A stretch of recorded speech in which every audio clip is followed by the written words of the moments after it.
What would you do for a fix? For some people, it could be food, money, maybe even sex. But for 200,000 American soldiers during the Civil War, their drug of choice was something a little more potent: laudanum. This powerful opiate was so popular that soldiers regularly became addicted to it. And even after the war ended, its effects were still felt for years. So how did this substance become such a widespread problem in the Union Army?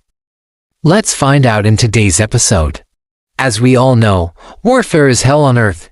Even with modern medicine, injuries are painful and often debilitating, and there's only so much morphine can do to ease the pain. In times of old, soldiers had to deal with their wounds and injuries the best way they knew how, and unfortunately, some of those methods included alcohol and opium. Laudanum was an extremely common treatment for everything from headaches to diarrhea to toothaches. It was basically like the Tylenol of the time. Except it was made from opium and was 10 times stronger than morphine when mixed with alcohol. It became a soldier's best friend. The combination of these two substances created a euphoric feeling along with a lack of pain and sleepiness. Soldiers called it the old fog or laudanum punch. And it was particularly popular in the early days of the Civil War. At first, the Army didn't have enough medical staff to go around. So most treatments were given by civilians who weren't trained in the field. As the war went on and the death toll rose, more doctors were brought in. But they were still woefully underprepared for what was happening. Many of them also used laudanum as a form of pain relief, which meant that it was easily accessible to soldiers. All they had to do was ask. Doctors freely admitted that they gave out too much laudanum and other drugs to soldiers, and that was by design. In 1862, Dr. Charles H. Ray, a surgeon for the Union Army, wrote, "No man in this service can be considered as doing his duty who does not use anodyne narcotics freely." To make matters worse, the medical staff didn't really understand the difference between morphine and laudanum. At the time, both of these substances were derived from opium, but they were chemically different. Laudanum was easier to obtain and cheaper, so doctors assumed that it was the same thing as morphine and gave it out like candy. But that couldn't be further from the truth. Laudanum was dangerous. And like morphine, it was habit-forming. And while soldiers could take morphine and go back to normal, once a soldier got hooked on laudanum, they needed more and more of it every day. At first, they might need a dose of 10 drops every few hours. Then it would turn into 20 drops every few hours, then half an ounce every 3 hours, then an ounce every 3 hours, and finally 2 ounces every 3 hours. Eventually, they wouldn't even feel anything from it and would need even larger doses. And this was a problem. The Army had no idea how many soldiers were addicted to the stuff because the doctors weren't telling them. Most military hospitals had a handful of addicts, but the worst was the City Hospital in Washington, D.C. Out of 1,400 patients, 750 of them were addicted to laudanum. One doctor described it as a perfect picture of misery and wretchedness. Addicts would beg, steal and kill for a bottle of laudanum. The hospital was constantly short of supplies and the addicts were getting desperate. Soldiers would steal bottles from the pharmacy and hide them under their beds. When a patient died, the staff would search their belongings and found that the dead man's laudanum was always gone. And if they were caught stealing, the punishment was swift and brutal. Addicts were kicked out of the hospital without their discharge papers, meaning that they wouldn't receive their pension. Sometimes they would be put in prison. And if things were bad enough, the military police would shoot them. It wasn't until 1864 that the U.S. Sanitary Commission began investigating reports of rampant drug use and addiction among soldiers. They uncovered the truth about laudanum and told the Army to stop giving it out. Finally, in 1865, General Order 100 was issued. It banned the use of narcotics and made it clear that any soldier caught using them would be severely punished. But it was too late. Hundreds of thousands of soldiers had become addicted to laudanum, and nothing was going to change that. After the Civil War, former soldiers returned home and tried to pick up where they left off. They couldn't get their hands on laudanum anymore, but that didn't mean they were going to quit cold turkey. Instead, they turned to whatever they could find on the streets. Dr. John Brinkley, an expert on drug addiction, said that during the 1870s, he saw more people come in addicted to morphine than ever before. He claimed that most of these cases came from former Civil War soldiers who had developed their habits while in the service. This caused another public health crisis. Laudanum addiction was everywhere. In New York City, 20% of those admitted to hospitals for drug rehabilitation were Civil War veterans.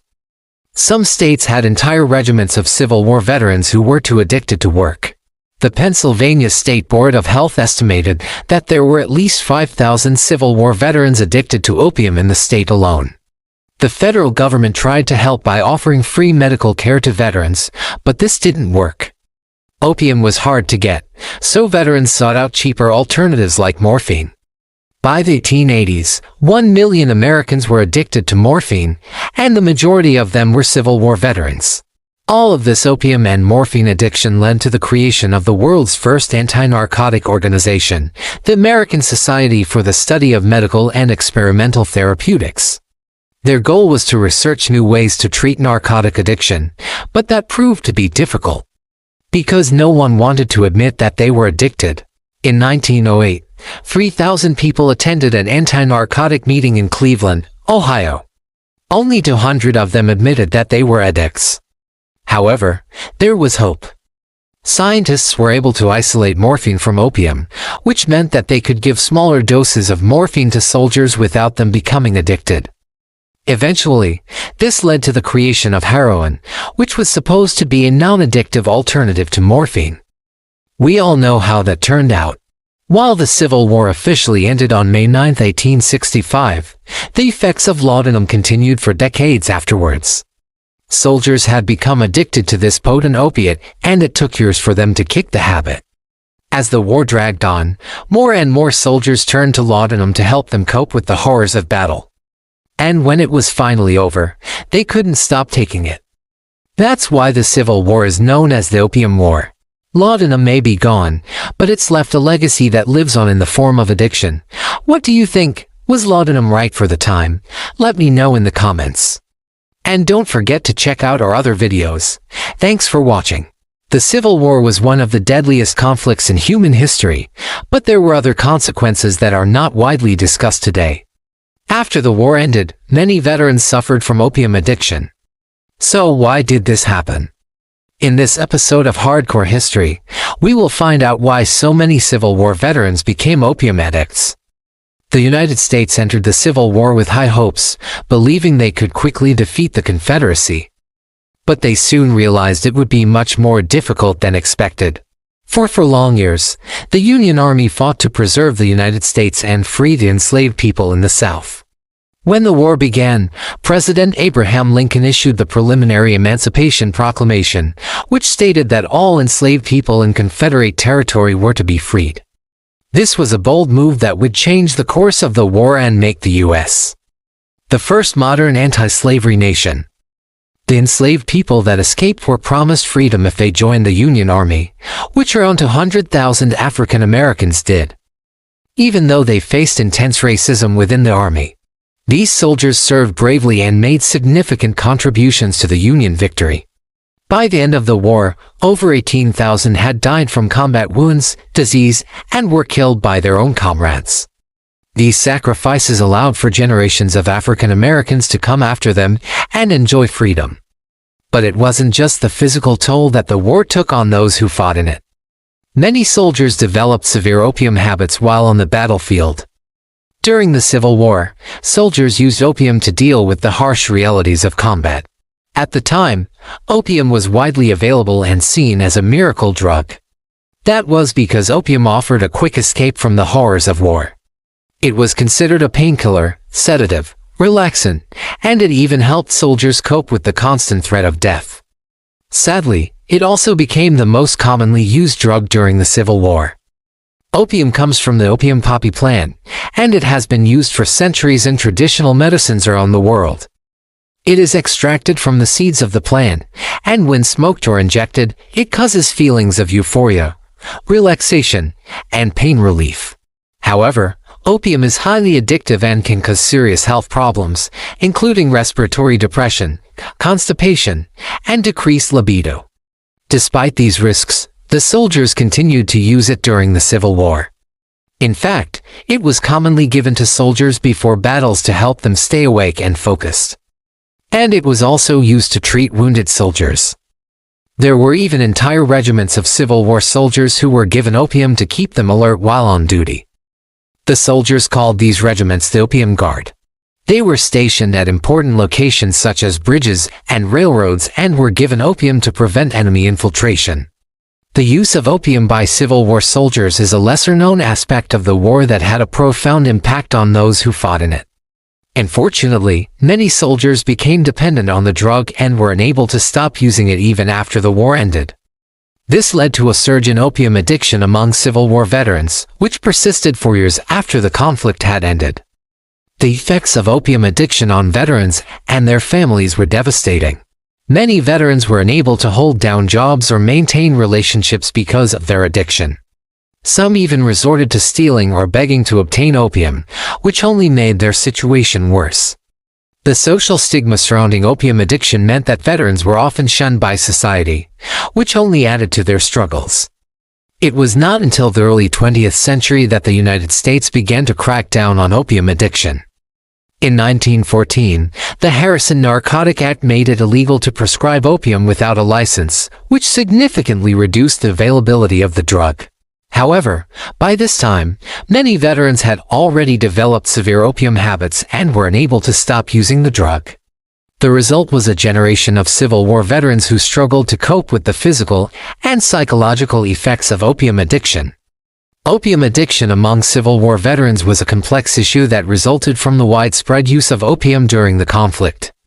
Soldiers used opium to cope with the horrors of war, but many became dependent on the drug and were unable to stop using it even after the war ended. The social stigma surrounding opium addiction meant that veterans were often shunned by society, which only added to their struggles. It was not until the early 20th century that the United States began to crack down on opium addiction, but by this time, many veterans had already developed severe habits and were unable to stop.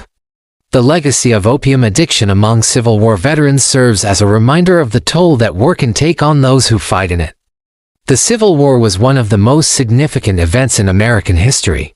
It was a time of great turmoil and tragedy, and the effects of the war are still felt today. While the war is often remembered for the bravery and sacrifice of the soldiers who fought in it, it is also important to remember the less talked about aspects of the war, such as the use of opium by soldiers. The widespread use of opium by Civil War soldiers is a sobering reminder of the toll that war can take on those who fight in it. It is a testament to the human capacity for both great courage and great suffering.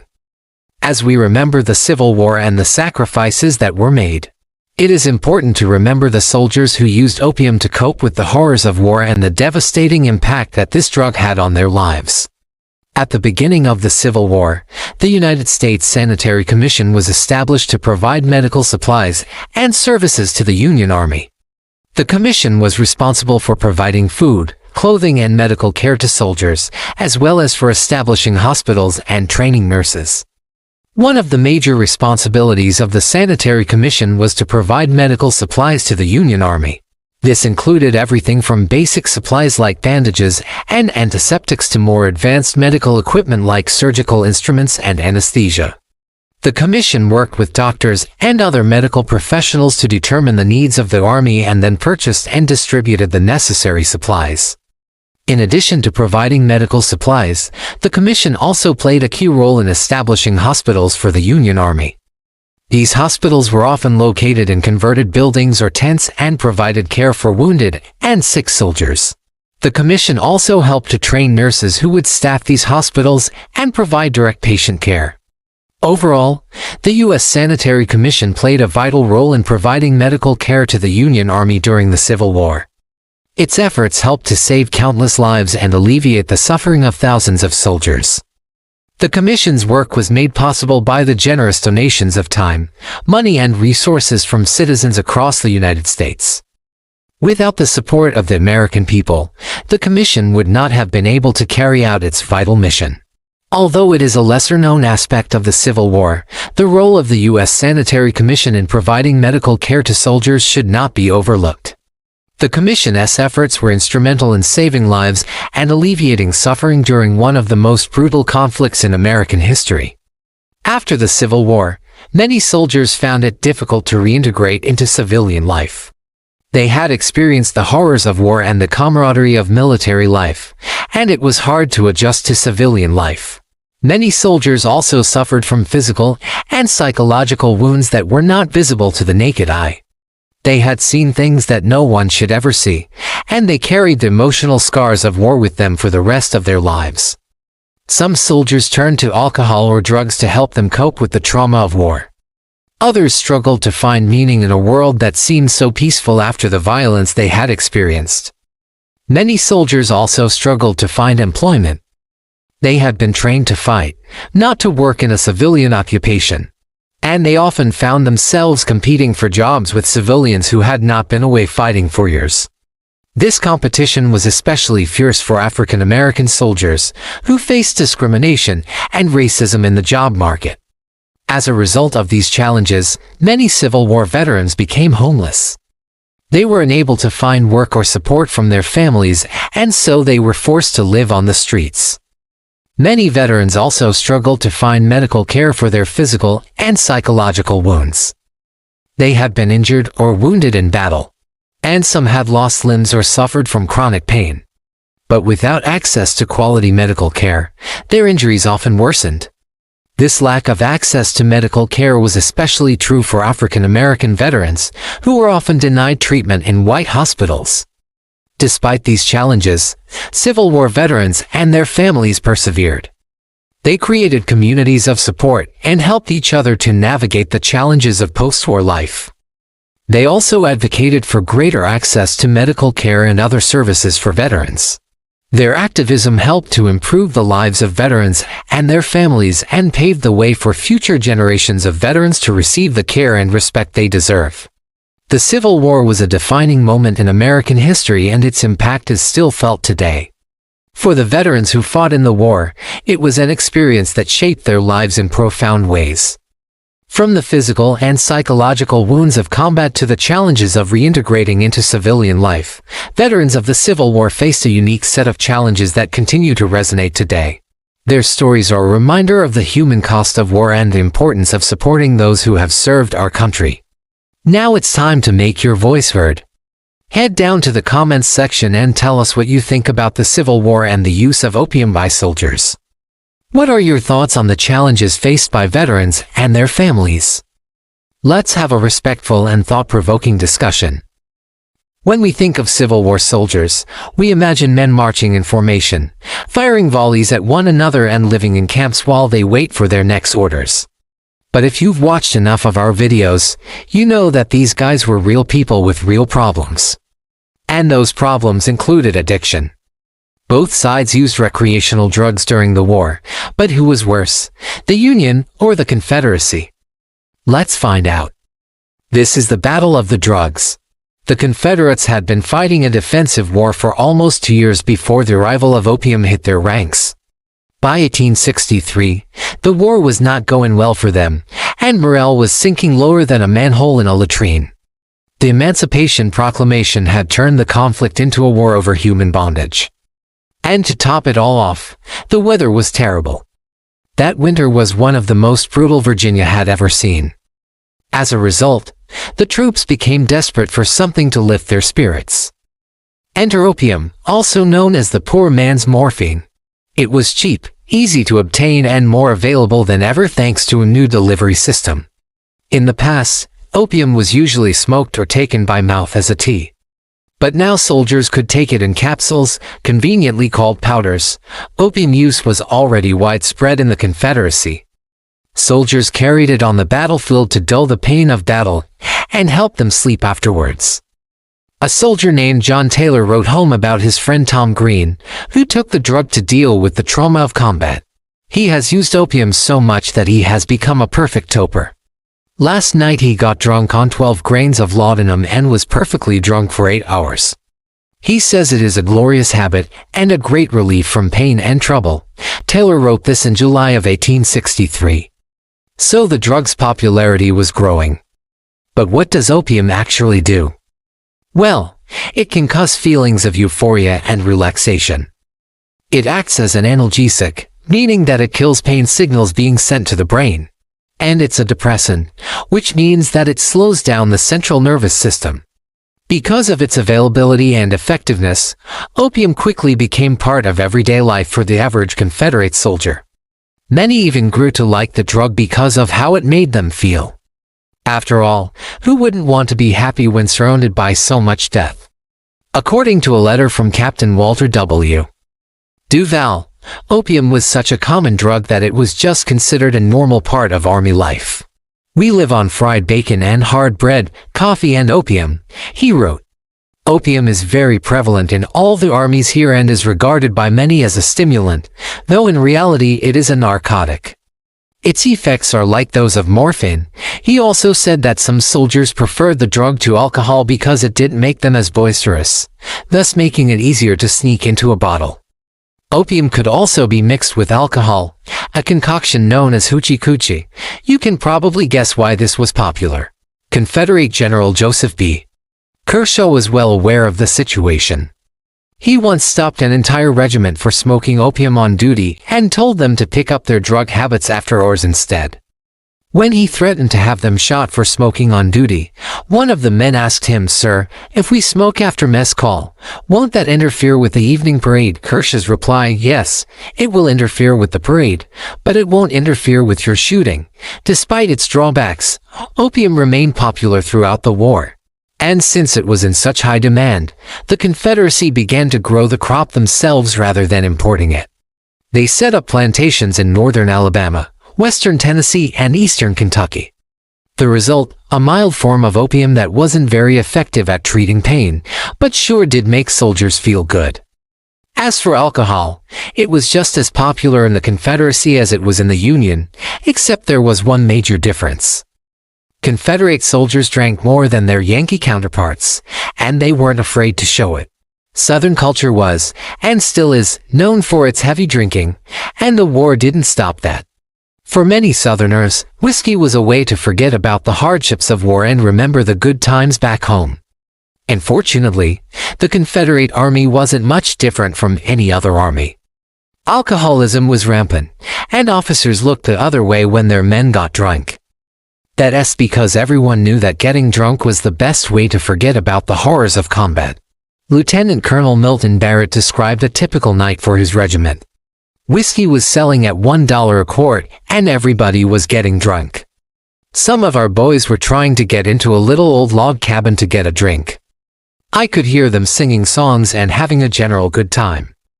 There were so many of them, and so little room that they could not all get in at once. One of them proposed that they all join hands, form a circle and pass around inside. And that's what they did. They passed around until they were all gloriously drunk. But it wasn't just about having fun. Whiskey helped soldiers endure the harsh conditions they faced every day. And when you consider what these men went through, it's easy to understand why. Just ask Private Milton Barrett. "I slept one night without a blanket, and it was cold enough for my breath to freeze on my lips and cheeks and beard. When I awoke in the morning, I was stiff as a board." Old wool blankets are very scarce now, and our supplies of everything else are exhausted. Men suffer greatly from cold and hunger and fatigue. Many have bare feet and ragged clothing. If you could see what we have to go through, you would pity us more than you seem to do now. If I had my time to live over again, I would not take up arms against the United States for all the whiskey in Maryland. Now let's talk about the Union. The North had opium too, but they weren't quite as enthusiastic about it as the South. Opium had a bad reputation in the North, and it was associated with crime and poverty. Most Northerners only took the drug when absolutely necessary. On top of that, opium was expensive, especially since most of it had to be imported from Asia.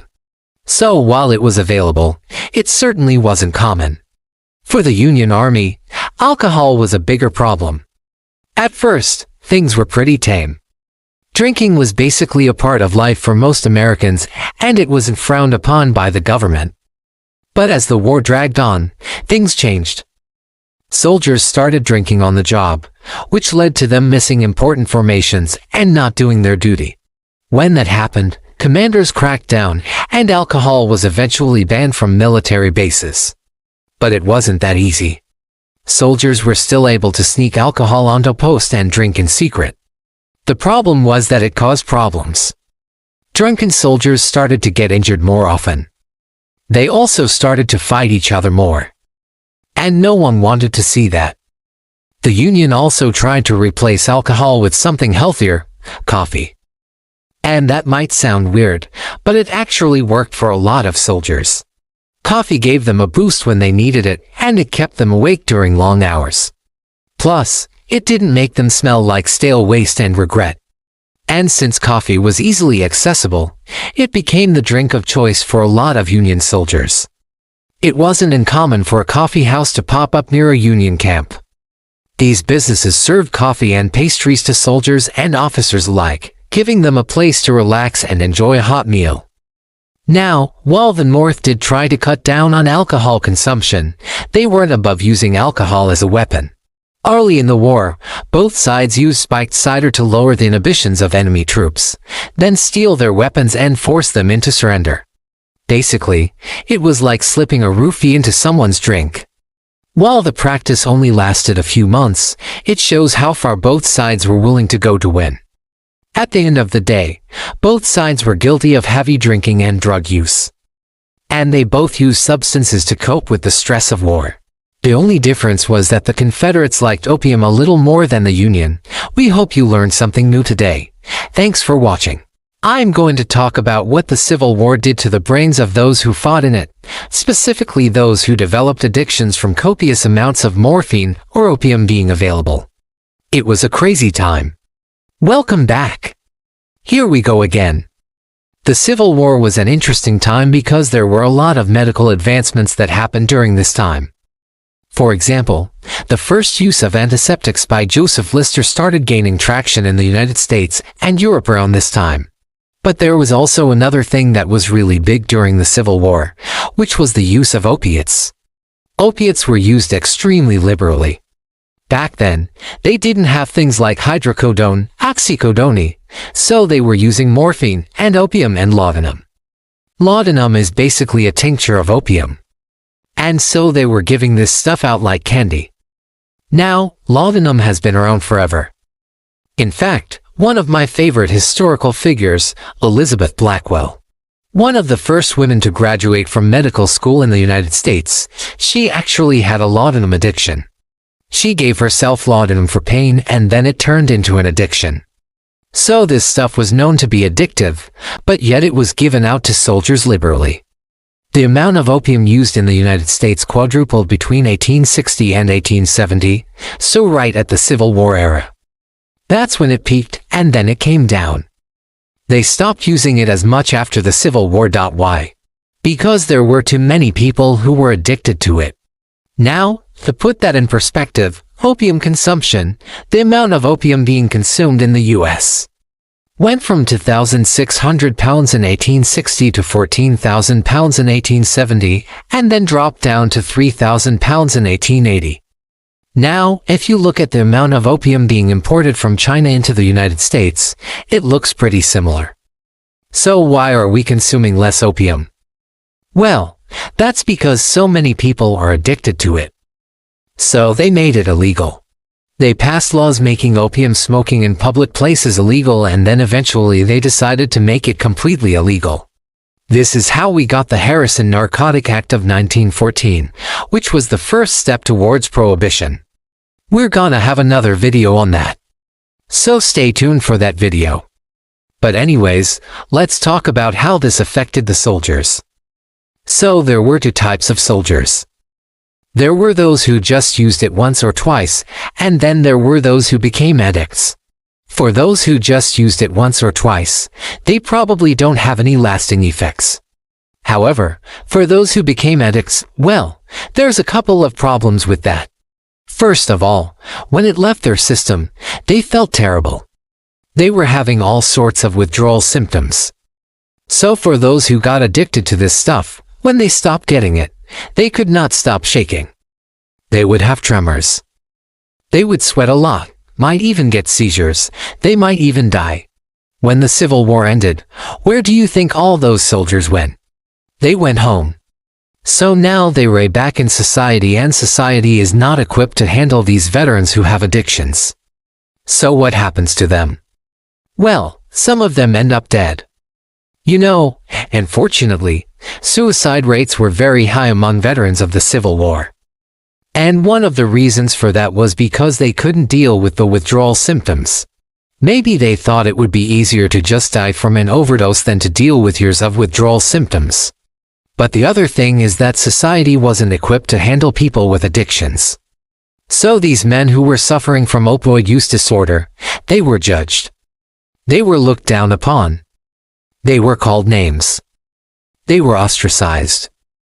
And so this led to a lot of things. It led to the idea that if you were a veteran, especially if you were addicted to opioids, you were worthless. You were a bum. You were a drug addict. And so they tried to hide it. They tried to cover it up. They didn't want anyone to know that they were addicted to opioids. Now, for some of them, they were able to hide it. They were able to go on with their lives and no one ever found out. But for others, they couldn't. And this ruined their lives. Opium can cause a lot of physical damage. I mean, it affects your heart, it affects your blood vessels. If you're smoking it, you're really frying your lungs. But in this case, they weren't smoking it. They were injecting it. So they were injecting this stuff directly into their veins, and so they were frying their veins. So what does that lead to? Well, a lot of times it leads to things like endocarditis, which is an infection of the inner lining of the heart and heart valves. This can lead to a lot of problems. You can get blood clots. You can get embolisms. It can lead to a lot of different issues. We already talked about the fact that it can cause issues with your nervous system, right? So you can have things like tremors. Now, what else can it cause? It can cause respiratory depression, which is a fancy way of saying that it slows your breathing down so much that you can just stop breathing. It can cause constipation, can cause decreased libido. Also something called opioid-induced hyperalgesia. What is that? Well, hyperalgesia means increased pain. So if you take opioids, sometimes you develop a tolerance to the pain. It doesn't relieve the pain anymore. And in fact, taking this stuff might make your pain worse. But it gets worse. Opioids, when you take them, they make you feel good. They make you feel happy. They make you feel euphoric. It gives you confidence. It gives you strength. It gives you all these different things that make you feel good. So imagine if you were an addict, and then you stop taking it, right? Well, then you're gonna have the opposite reaction. So if you were feeling good and then you stop taking it, you're gonna start feeling bad about yourself. You're gonna feel depressed. You might even attempt suicide.